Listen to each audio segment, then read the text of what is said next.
Hello, chismosas y chismosos, and welcome back to Bay Area Housewife of True Crime, where I like to tell the stories of the real cucuys and lloronas of the world. I'm Audrey, a former paralegal, current stay-at-home mom, lifelong lover of true crime. The cases I cover are wild, topics may be triggering, viewer and listener discretion is strongly advised.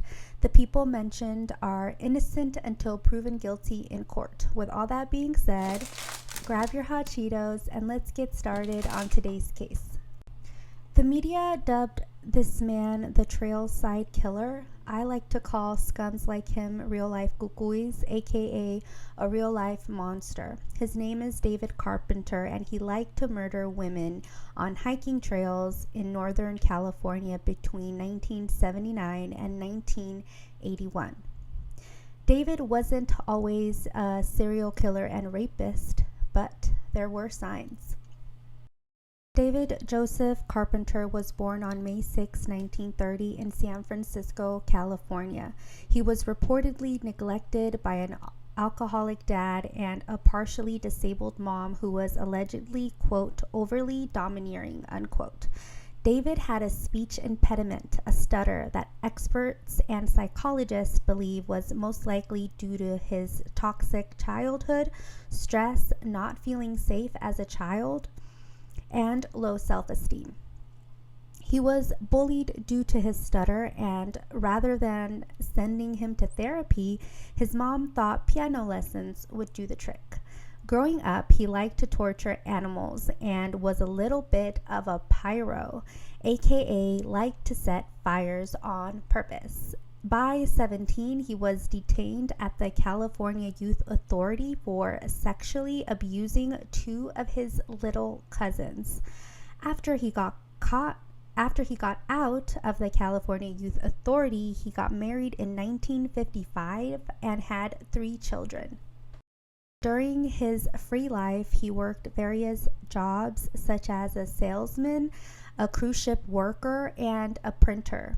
Not surprisingly, he would cheat on his wife and would rape her as well. And yes, you can rape your spouse. No means no, even when you're married. The fact that I have to say that out loud is disgusting, and even more so is the fact that it was not until 1993 in the United States that marital rape became a crime. In 1960, he made friends with this lady and even invited her to meet his wife and kids.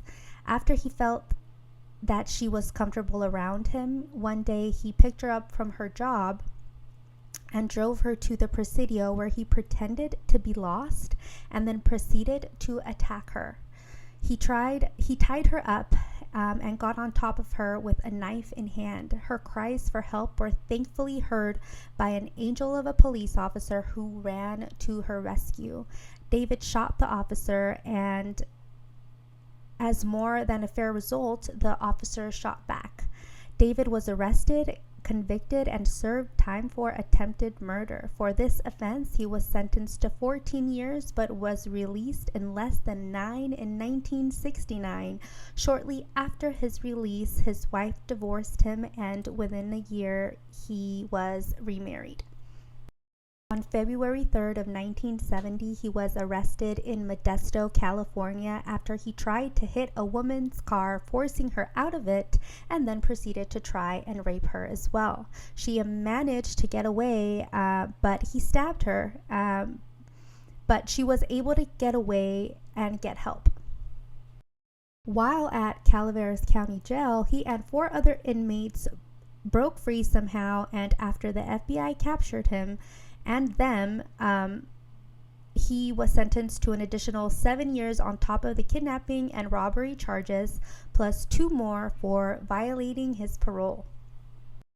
David was out on parole by May of 1979, but did not register as a sex offender like he should have. He landed a job at a photo printing store in Hayward, California. On August 19, 1979, forever 44-year-old Ida Kane went missing while hiking at Mount Tamalpais in Marin, California. If you're not familiar with Mount Tam, it's a beautiful landmark, a breathtaking hike with views of the Golden Gate Bridge. That's me on Mount Tam circa 2011. There are various trails you can take. Ida told her husband that she was going to do the one called the Sleeping Lady. Ida was that girl, a fit queen who never minded the fact that she could not find a hiking buddy that day. She was going to get her 10K steps. After she failed to return home that day, her husband called the police and search efforts that included police dogs commenced. Her car was found at Mount Tam's parking lot. The next day, her lifeless, unclothed body was found off Rock Spring Trail. Forensics showed that she had been attacked from behind and shot in the back of the head with a .44 caliber gun, execution style, face down. Missing items included her credit cards, $10, and glasses. Interestingly, her jewelry was left behind. There was no evidence of rape in this case. At first, authorities believed it was an isolated incident until it happened again. On March 7th, 1980, forever 23-year-old Barbara Schwartz went hiking at Mount Tam with her dog. David stabbed her to death in the chest 12 times with a 10-inch knife.